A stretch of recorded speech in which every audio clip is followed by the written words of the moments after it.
Good morning, comrades. You're listening to WHIV-LP New Orleans 102.3. This is your weekly Good Morning Comrade. Jeff here on the show. We have a very special guest today. We have Ashik Sadiq, who is one of the national co-chairs of the Democratic Socialists of America. He is via satellite. I just remember when people said that when I was younger.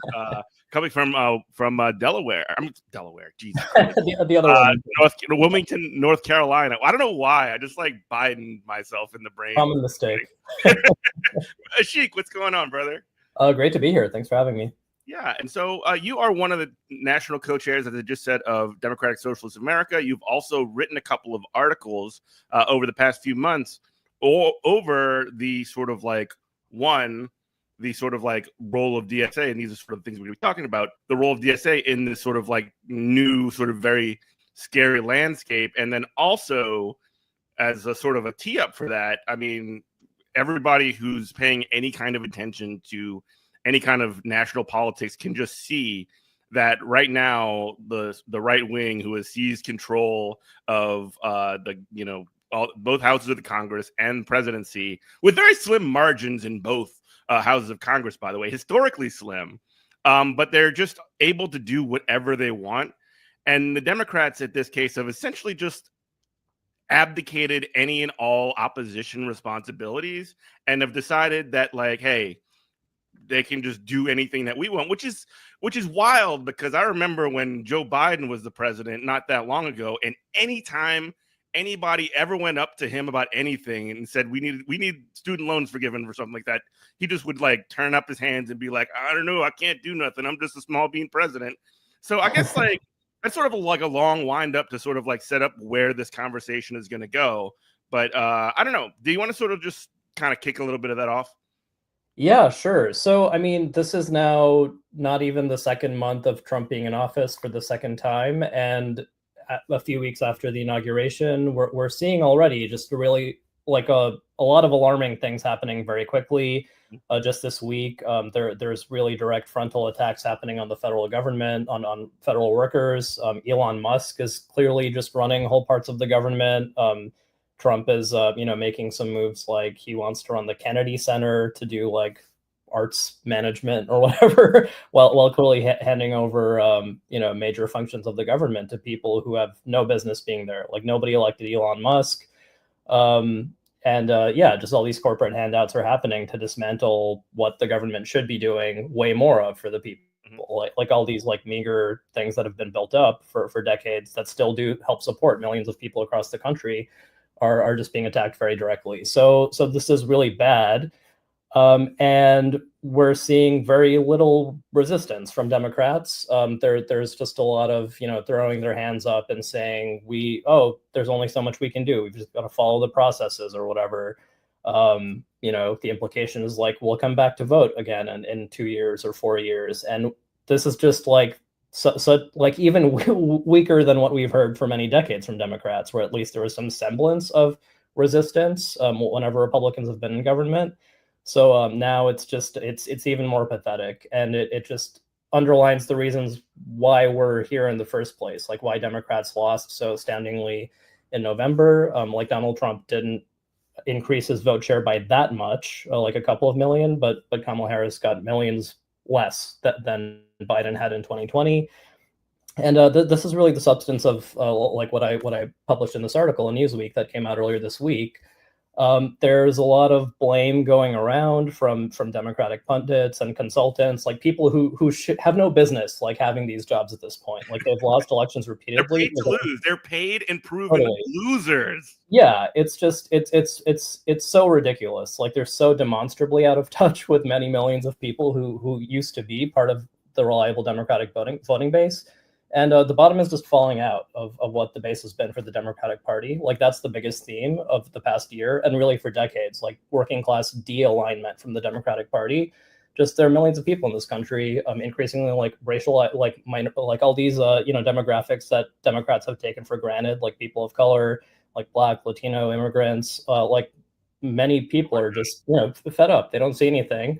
Some people are actually voting for Trump, but many more people are just not voting at all because they don't see what's in it for them. So the people who are responsible for this, they're just indicating that it's time to stand down. Like Hakeem Jeffries recently, who's the minority leader of Democrats, is just saying like, "Oh, we don't have leverage." And anything. We just can't do anything. Yeah, and it's just really pathetic. So this is this is a moment where when the Democrats just continue to fail to do what they should be doing as an opposition party that people assume they should be doing, they just are not, and it's a time to really demonstrate how we are building the alternative. Like somebody has to, and DSA, Democratic Socialists of America, like we're one of the organizations that's really been throwing down for years and building an alternative that increasingly is so sometimes it's almost shocking how much it seems like some DSA chapters are just the only ones who seem to be presenting any kind of alternative right now. Like in the past few weeks that trans kids have been under attack. This has been one of the like throughout the election for the past year, like some of the communities that have been most scapegoated by Republicans have been trans people and immigrants. So on those two fronts, Democrats have especially just been enabling these attacks or not mounting any kind of resistance, just almost reinforcing some of the arguments made about it. Also, like trolling, like you would see all the time, these Democrats, these high-profile Democrats who never gave a damn about the bombing that's been going on for the past year and nearly a half in Palestine, who are all of a sudden like, wow, look at what Trump is doing over in Palestine. He's going to sell it like it's real estate property. It's like, okay, how is that any different than what has been going on previously? I mean, even temporarily, the violence has been kind of put down a little bit just because of some deals that have been made, I suppose. But like, I'm not to say Trump is better in any way, but like this idea that the Democrat or these specific people cared about any of this stuff suddenly do, only for the purpose of saying, well, this is why you should have voted for Kamala Harris. Right. And they just have no standing to say that. And it's just, and again, there's no alternative proposed. They're not fighting for a real alternative. It's almost like with Gaza. It's almost like they want to rub it in. Like, oh, you voters who stayed home because you care about Palestine, this is your fault that Trump is talking about selling Gaza to like real estate developers or whatever. It reminds me of 2016 when there were floods in North Carolina, where there were high-profile Democrats on national television who would say, "Oh, well, I guess North Carolinians deserve it because they voted for Trump." It's like, what are you doing, bro? Like seriously, like who are you representing? Like, what is going on here? It's just so elitist. It's so out of touch, and it's like so. One of the examples right now is like all these major hospitals. Are starting to revoke care for trans kids, like gender affirming care, and letting this just like almost preemptively to comply with federal policies, or I forget what, even so many things have happened in the past few weeks that I forget what actual executive orders about this have passed or not. But a bunch of major hospitals like NYU, Langone, well, I forgot how to say it exactly. But a bunch of major hospitals have started doing this. So DSA chapters, picking up on this, immediately started scheduling protests. New York City DSA got thousands of people out on the streets, like within 2 days of calling this. Chicago, LA, a bunch of chapters are specifically going after hospitals that are doing this, and some of them are actually changing their policy or just like backsliding. Not backsliding, but saying like, okay, we're not going to push this through right now. So these are the kinds of things where no other organization is able to show up as immediately or at scale to stand up for trans kids right now. So that's something where, if Democratic leaders wanted to really show that they care about parts of their potential or supposed base that are being under attack right now, they could be doing things, and they're just not. And as socialists, like, we understand what is really behind a lot of these things systemically. Like, capitalists want to divide and conquer different communities and scapegoat some people so that they can polarize, and that's what the attack on trans people is all about. Just like using this like gender panic, like all these things, to just distract a lot of people from what is actually causing problems in their lives, who are capitalists. Yeah. Like somebody like Elon Musk is driving all these systemic things that are making cost of living go up, that are giving people less power at work. They're getting paid less. Rent is going up. Just services are getting worse across the board. And who's to blame? Is it trans kids who compete in sports, or is it the people who are actually controlling the economy? Right. So these are the kinds of things that, as a socialist organization, as a working class organization, we really have to figure out, like, how to reframe a lot of these things, and like show that we're going to stand up for people who are being scapegoated, and also organize for the alternative that is going to prevent, just everything getting worse for most people, while a few at the top just do better and better. Yeah, and again, I don't want to like I don't want to undersell like all of the work that DSA is doing, and we can get into some of the specifics of that going forward. But like the level by which these Democrats have abdicated their responsibility, like if you remember any time in the past since 2010 or something like that, anytime there was ever a like debt ceiling fight or a budget bill or all these fiscal cliffs or whatever, the Republicans would always seize on those opportunities to essentially get some of their agenda through must pass legislation, like in the Congress, right? And you see these Democrats like Chuck Schumer saying like, oh, we're not even going to bring it up. We're not even going to try anything. While, like we said before, we have these historically narrow like majorities in the House and in the Senate. It's one of these sorts of things that almost feels like it's designed to. I mean, we have on this show like we've said Weimar comparisons over and over again for way too many times, but like in like to be a little bit more like concurrent with these issues, like this is something where you see the like this isn't even Nero fiddling while Rome burns. This is like this is like bowing your head and just like watching, like opening the gates for the barbarians into the walls. You know what I mean? Yeah, I mean, some of the things that are really surfacing to people's consciousness now, just like seeing what Elon Musk and people in the Trump administration are doing, and just uncovering things that have been kind of under the surface all along, like Elon Musk's history in apartheid South Africa, just like the fact that he and his whole family come from this lineage of people who are just like actively like, what is it exactly? Like his grandfather, I think, moved to South Africa in the 1950s as the white apartheid regime was being reinforced. Like, it wasn't that there were already South Africans who were part of the like colonial era. They moved to there from like Canada or something because they were like, this sounds cool. Like, this sounds like an exciting new society to be part of. Just and then they left mind and enslave black folks. Right. And they left in 1994. Coincidence? What happened in South Africa then? So it's just wild how a bunch of these people just have roots in, one of the most racist, explicitly racist societies of the 20th century. And yeah, somehow this was not part of the popular imagination of Elon Musk and how he branded publicly. But now it's just coming right to the surface because it's just mask off. Do you think that there is an opportunity at this moment, because the sort of like it's like an opportunity, but it's not a clear opportunity, because you can see like literal like the top like 5 class enemies standing right behind Donald Trump at his inauguration. You see Elon Musk and like Jeff Bezos and Zuckerberg and all these freaks just like standing together and being like, it's us against the working class, essentially. I mean, yeah, in some ways you couldn't ask for better, better images, pretty clear, aren't they?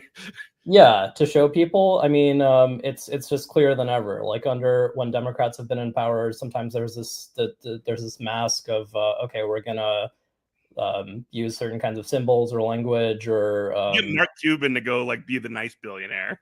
Right. And now it's just totally mask off. And I think yeah, in some ways it makes things clearer. I think it's I don't want to minimize, like, I'm not an accelerationist, like I do believe it's always important to try to organize for as much as we can, like, fight and win. And now it, in some ways, it is more stark. Like, they are just pushing through a lot. Like, there are some critical fights, like in the next few weeks, to defend federal workers.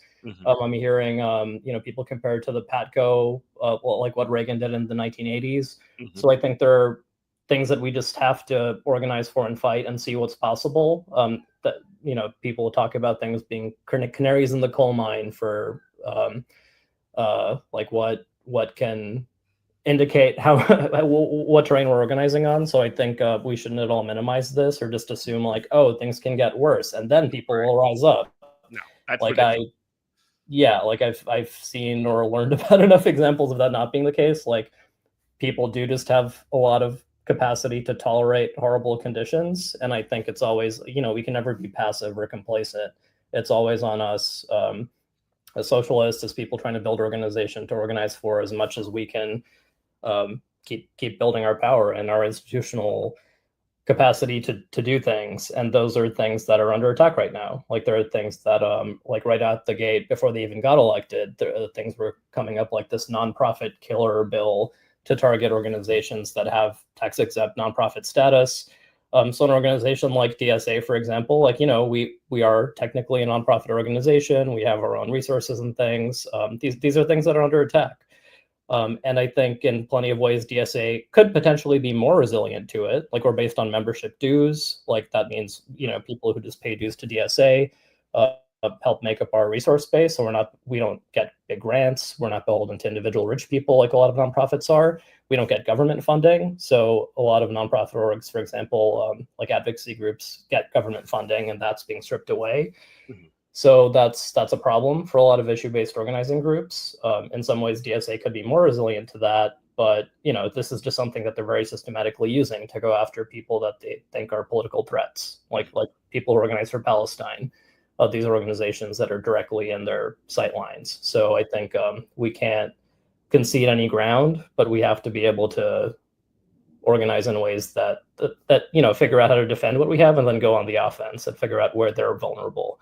And that's where always, as socialists, as people trying to build working class organization, we have potentially huge numbers, even when they have a huge amount of money, but we have to figure out how to organize that in a sustained way. And that means being very, focused and disciplined about where we try to intervene and how. And that's something that is really challenging right now. Like, I hear from people across the board, like, what do we do? Like, so much is coming out, like dozens of executive orders are happening in just these first few weeks. And it just feels very confusing and, hard to figure out how to organize. And that's where, because we have so many members, because we have structures in place for collective decision-making, there are chapters that have been able to respond pretty quickly and decisively in ways that I think are really important. And we just have to keep building on that. You're listening to WHIVLP New Orleans 102.3. This is Good Morning Comrade, Ashik Sadiq, joining us on the program. Ashik is one of the co-chairs of the Democratic Socialists of America, national co-chair, I should say. We're talking a little bit about sort of the ways that the sort of crisis that we're currently in with the sort of, I wouldn't even call it a machete. There's just like a meat cleaver, just cutting off portions of the government and the public services that the working class have earned over the years, and ways that organizations like DSA are fighting back. So I guess the next question I would sort of say is, like, we've seen in 2016 and like after the Trump the first time, there was a boost in membership. And that's something that did sort of like come in. There was not as much infrastructure as there currently is as an organization then as there is now at the times when it comes to maintaining that kind of membership, to have people who are interested in maybe going to their first, organizational, event or protest or meeting for the first time.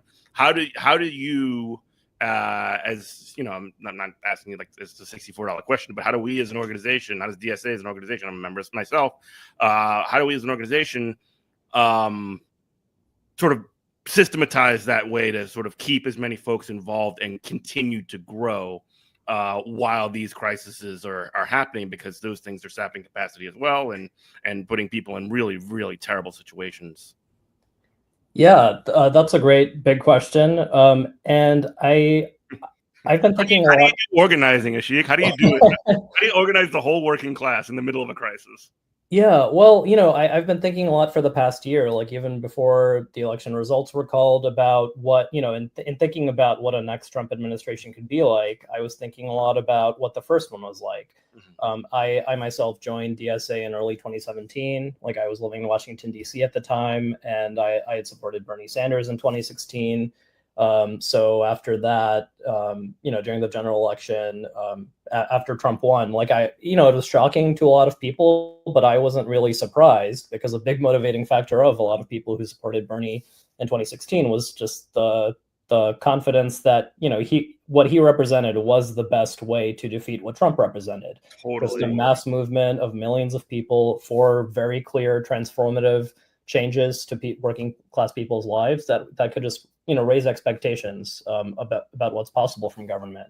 That was incredibly motivating to millions of people, and then the Democratic Party squashed it to choose somebody like Hillary Clinton instead, who represented just the same old triangulation, who represented what enabled Trump to win.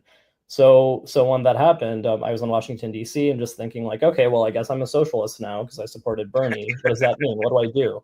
And DSA was an organization showing up at protests and just very visible on the ground in those first few weeks.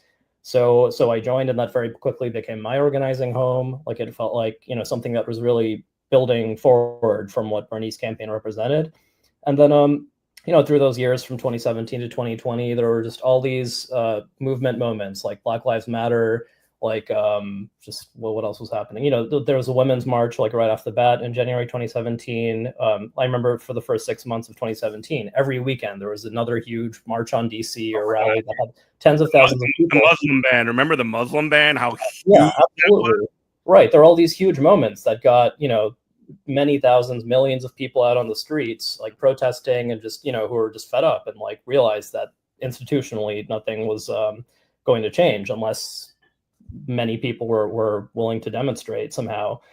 So these movement moments happened, like the pandemic, obviously, and that a lot of those surges of energy were a part of what allowed Biden to get elected in 2020. It just demonstrated such widespread, discontent with Trump and how they were mishandling things like the pandemic. But it also showed that millions of people demanded more. And Biden, like, part of what allowed him to win was this whole Democratic primary field shifting to the left because of the effect of Bernie Sanders. Like, there were all these, like Kamala Harris was saying she supported populist policies like Medicare for all or a Green New Deal, like worker protections. These things happened. And then again, when the Democratic Party consolidated behind Biden to stop Bernie Sanders, they still felt, pressure to rhetorically say leftish things, and that's part of how millions of people turned out to get him elected. But then they squandered that over the course of 4 years. So with all that said, I've been thinking about what makes this period different versus January 2017, and one of the things is that there is more organization. Like in 2017, like DSA grew very quickly over the course of that year, but we were figuring everything out as we went along. Even now, the scale of DSA prior to crazy. Like in 2016, it was something like 5,000 members. Over the course of 4 years, it shot up beyond 90,000. 10x, almost 20x members. It's insane. Totally. And, even to this day, like I would say our national structure has not kept up to the size of our membership even now. But we've learned a lot. Like, a lot of chapters have really built up really impressive organizing machines.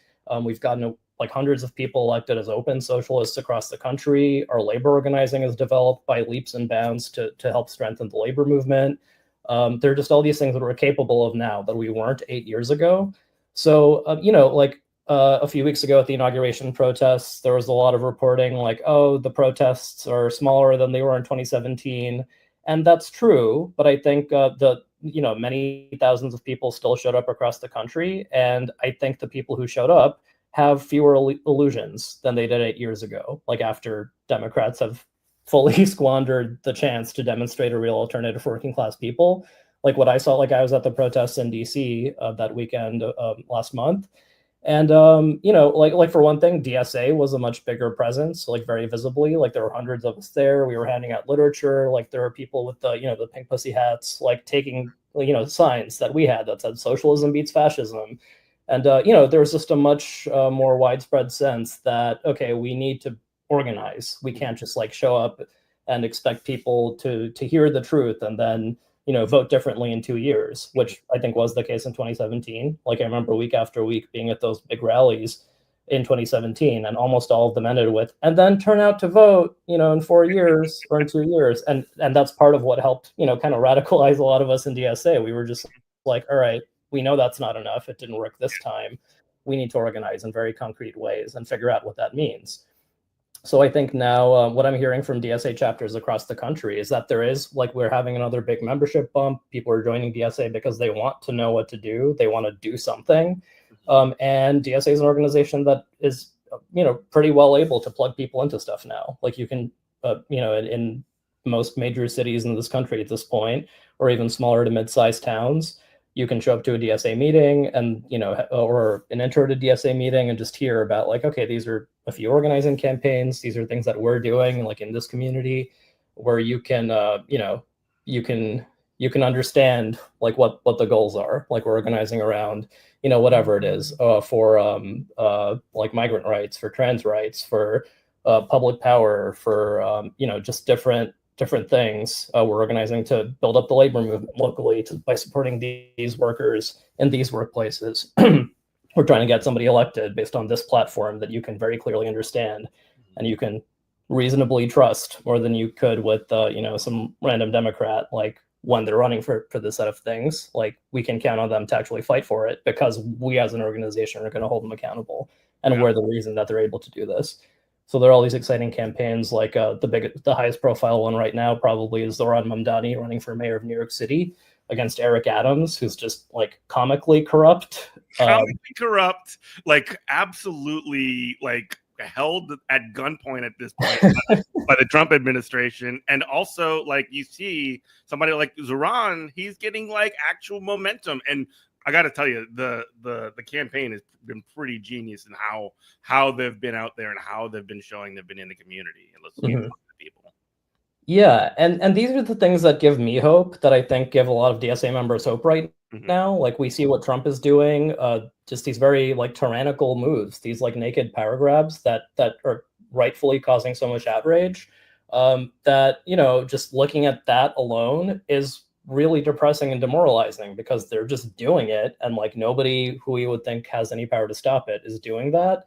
But I think through being in DSA, like through like traveling around the country, like meeting with a lot of chapters as co-chair of DSA, I'm hearing like in conversations with people who are active in DSA, like people want fighters right now. They want people who will fight for them, like for their coworkers, for their families, for their friends, for their communities. Like that is what has been missing from Democrats for years. Like when during the presidential campaign, like Trump would put out these ads that are like, Kamala's for they, them. And it just has a terrifying image of Kamala with some like trans and non-binary people.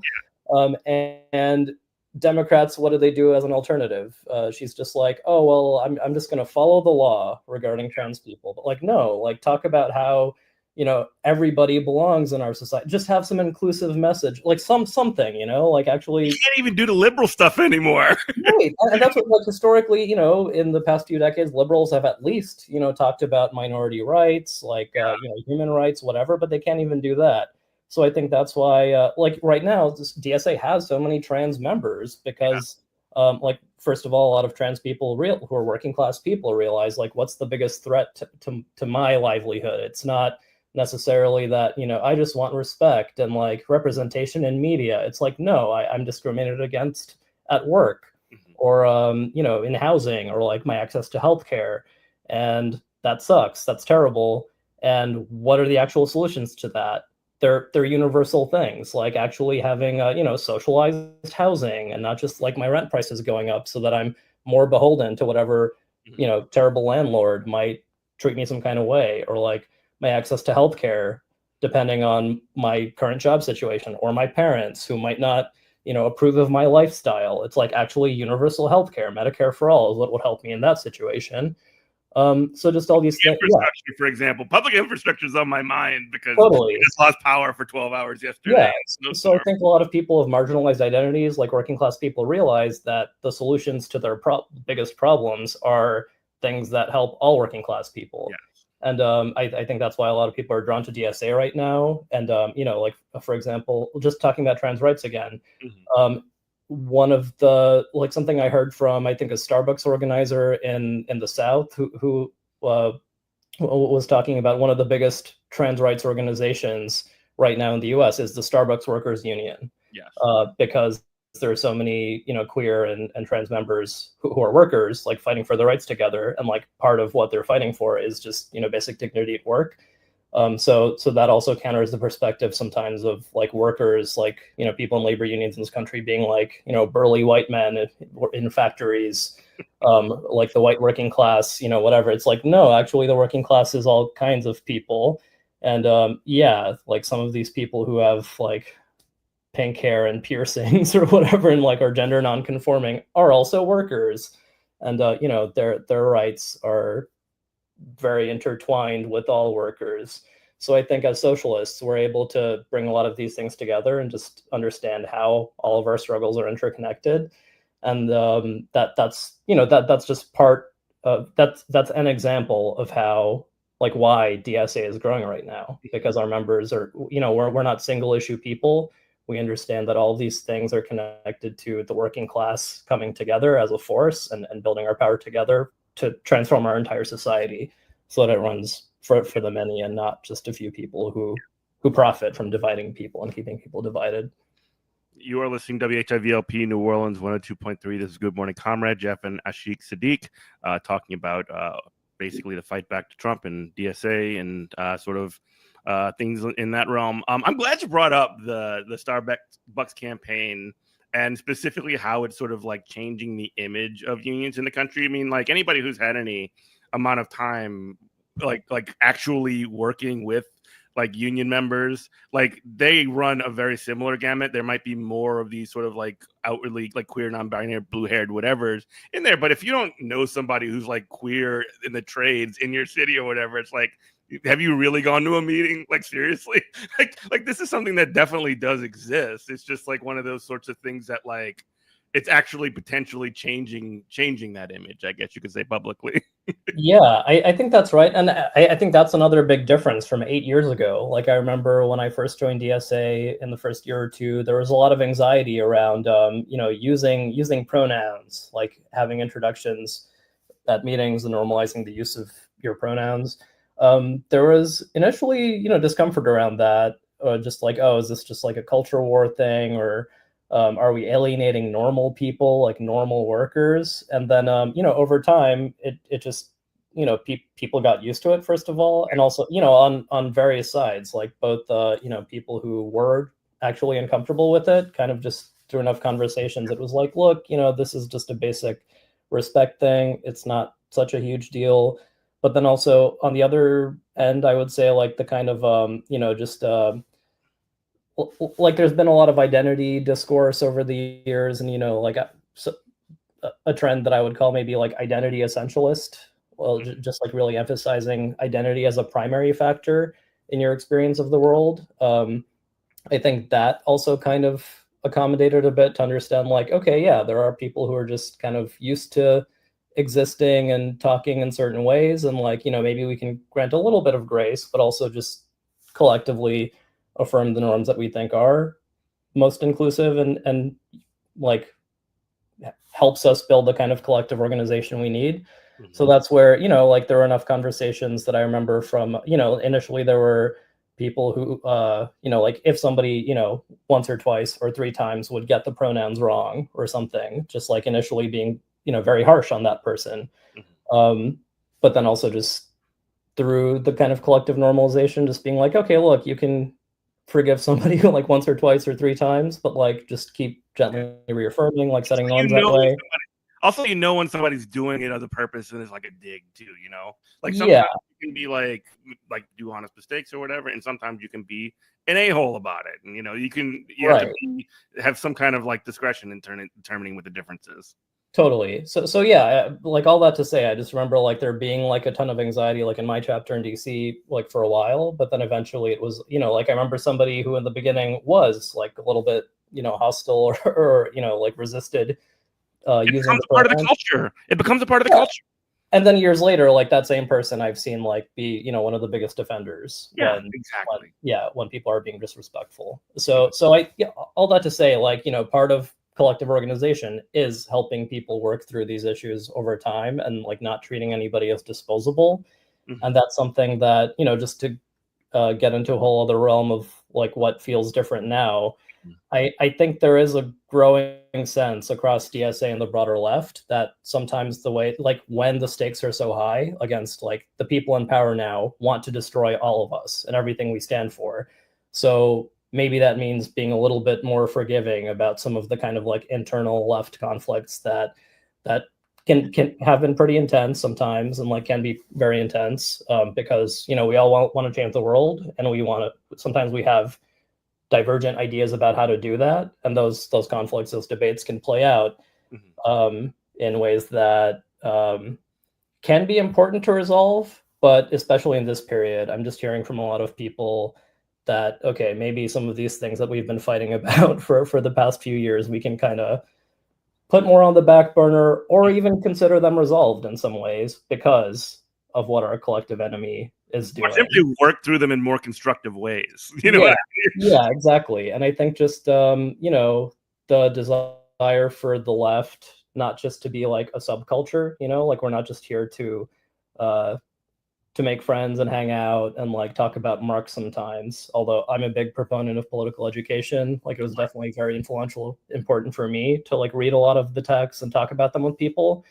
But in very short order, like as we were reading Marx and like Gramsci and like, all these great thinkers of the past, we were also like, okay, we have to do things. So actually the first year that I was involved in DSA, our chapter had a lot of protracted fights about, it felt like we were having to figure out how to out-organize the people who'd been there for a while, who kind of just did want it to be a reading group, or just like threatened by the idea that we would come in and change everything and whatever. But just the stakes were so high that we really felt, we really took to heart the idea that it's not just enough to interpret the world, we have to change it. Like that's very basic. Like Marx. You did read Marx. yeah, I learned at least that much. Like that's a quote I use a lot. But it's real. It's like as we're learning and debating things, we have to always be organizing in ways that are bringing more people into this. So I think in this period, like with DSA growing so quickly, I think what I'm hearing from a lot of chapters, especially if people have been in the mode of kind of just mostly having like social events or reading groups, political education, there's a lot of new energy coming in, and it's really putting the burden on people to figure out like what we're actually doing in this period because the stakes are so high. Like there's a really widespread desire to get our act together and really show what we're doing in the world, because somebody has to show what the alternative is to the system right now. Yeah, and it's so important. And you mentioned we talked for a few minutes about the labor side of things. That's sort of like one of our priorities. We can talk about that one first, and then we can maybe get into some others. But I know that we've been, for many years, a partner with the Emergency Workers Organizing Committee. We're actually going to be starting one in Richmond very shortly. Oh, that's awesome. That's great to hear. So that's actually, EWOC, the Emergency Workers Organizing Committee. That's a really great example of something that DSA helped build. It started in 2020. I think a few months into the pandemic, there was, one of the big things we saw in those first few months was that emergency workers, like people on the front lines of the crisis, like health workers, like service workers, were being celebrated in the media, just like, oh, thank you for your service, like for the first time in popular discourse in a while, that kind of rhetoric was being used not about, soldiers or police officers, but about, everyday workers who actually are doing like care work or. And they still make $9 an hour with no benefits. Totally. Yeah. So all these people who are being celebrated for all these reasons in ways that they deserve, and that should be affirmed all the time, but did not have basic workplace protections. So with the understanding that the labor movement is the weakest that it's been in decades after very systematic attack, like as socialists, we know that we have to rebuild the labor movement. It needs to be way stronger for us to have a strong shot at winning a lot of what we want to win. So EWOC was formed in partnership with the UE electric workers. So that helped. It's expanded a lot in the past 5 years, but the goal is to help workers organize in places where they don't already have a union, to just like organize for their rights, basic workplace protections, and ideally to help form a union. So EWOC has grown really quickly. DSA has helped build a lot of chapters like locals across the country, and that's really exciting. So that's really demonstrably helping build the labor movement. And there's a lot else. So just in the past week, Seattle DSA won a ballot measure for social housing, which is huge. Oh yeah. So this is just housing that is like deeply affordable, that is. And Seattle, where cost of living is insane. Totally. And Seattle's a great example of just like tech billionaires just like totally taking over the economy, and all these companies like Starbucks, what else, Microsoft, like all these huge companies are based in Seattle, and just getting all these tax benefits while siphoning off resources from most people who pay taxes, or just workers who are living there. So this is Seattle DSA is helping reverse that. And that's Seattle DSA has actually really been doing a lot of exciting stuff in recent years. Just in the past year, they helped win the highest minimum wage in the country in Renton, like over $20 an hour. And again, that's a huge contrast from Democrats. Like Biden had as a policy promise in 2020 that he would raise the minimum wage over $7, and he gave up on that within a month or two of his term. So that's just something that should have been a no-brainer, like a layup for Democrats to do that. And I forget what the reasons even were, but they did not fight for that substantially. So DSA is showing like this is an extremely popular thing. Like when you organize to win, like with a ballot measure, most people will support that. And DSA is an organization that really threw down to make that happen. And yeah, there are examples like that all over the country that show like, as a counterpoint to how Democratic turnout is dropping, like even in like very deep blue, like liberal cities that have been part of the Democrat base, DSA is growing there. Like our chapters across the board are growing right now. Just coast to coast. And it's because we're out there clearly doing things that people want. Mm-hmm.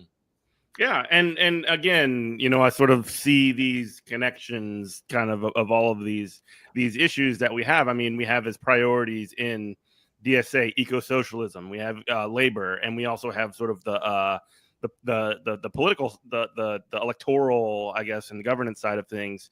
And like, it is impossible for any of these priorities to have any kind of motion, to have any kind of push forward without these things. It's a Venn diagram. They're all crossing over in all kinds of like really exciting and interesting ways.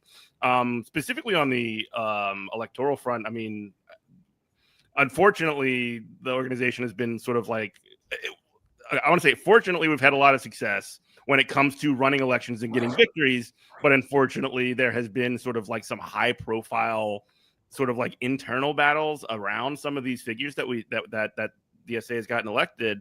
When you look forward in the next sort of couple of years and sort of see just on that front and maybe some of these other fronts that go along with it, what do you sort of see as, I guess, ways to make that as successful as possible?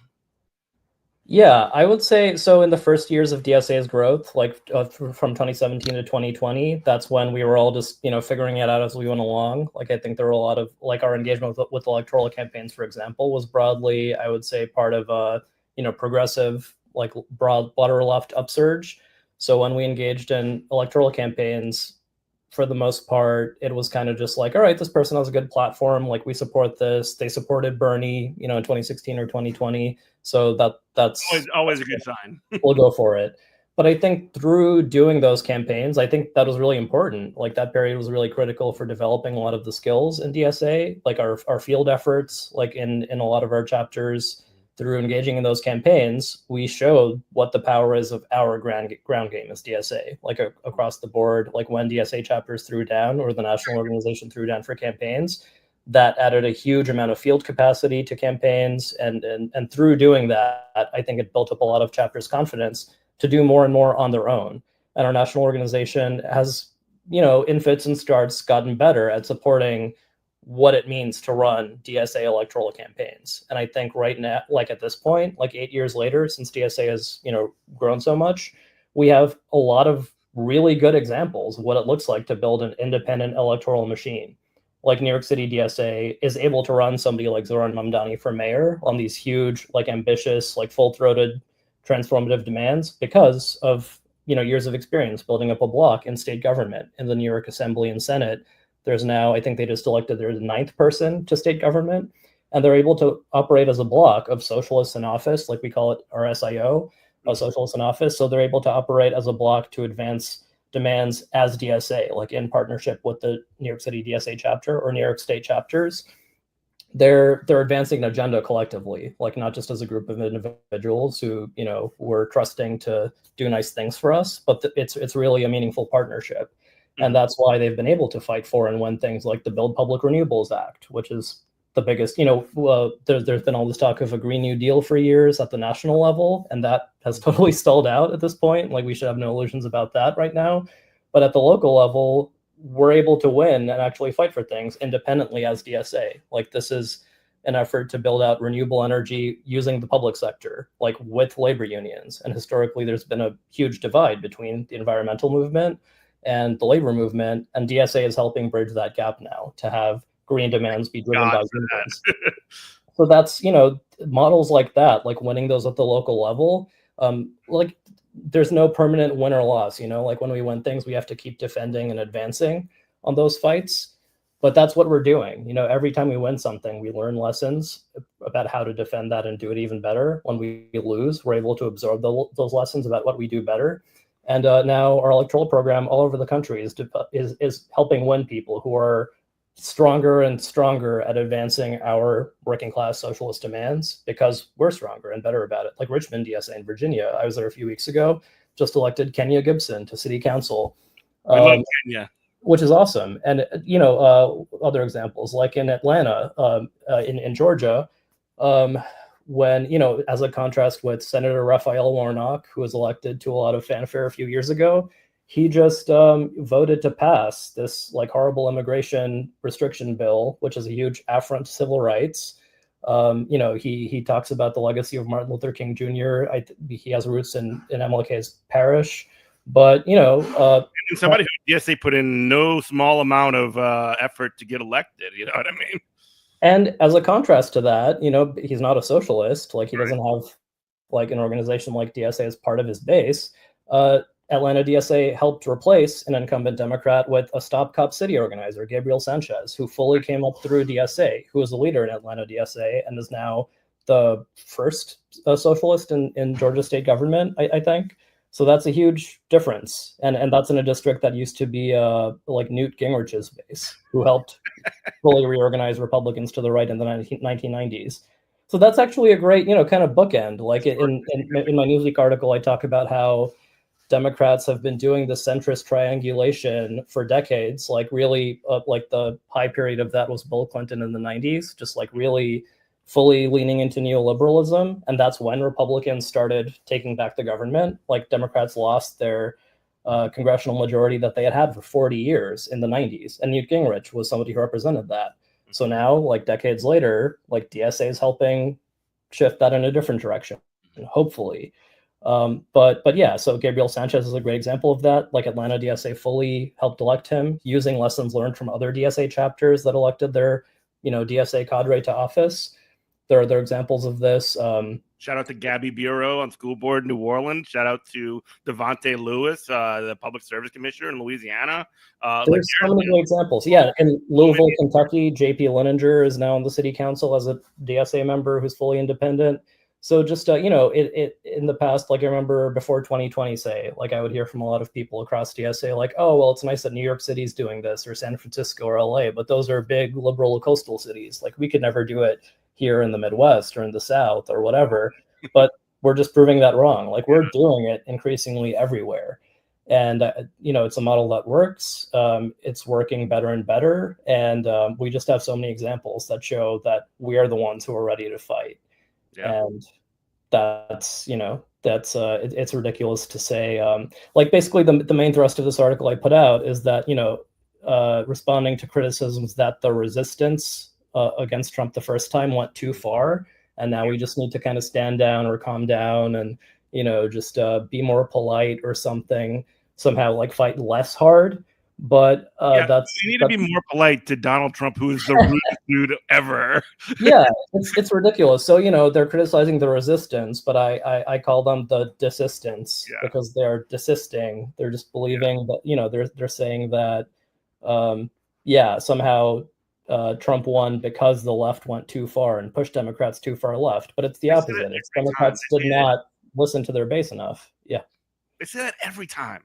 I mean, in 2022, they said it was because of the Black Lives Matter protests that took place then. And, 2020, they said they would have won more gains in the House and Senate if they hadn't, been more of these kind of actions on the ground, fighting for actual, things like there's this very intentional break between movement politics and this sort of like establishment Democrat politics, where there's very, very much an intentional attention to cut them off, misinterpret, and villainize all of that stuff, and essentially turn that into this is why you need to vote for us, suburban Panera Bread mom, because we're safe and we're not going to do anything to anybody. We're just not Trump. We're like morally, or not morally, but like we have better etiquette. We have better like manners, and we don't say like rude, nasty things, but we have the same agenda. Yeah, I just remember like in the weeks leading up to the election, like here in North Carolina, I would see signs on the street, like by the highway, like Trump signs that would be very bluntly like Trump safety, Kamala crime, Trump closed borders, Kamala open borders.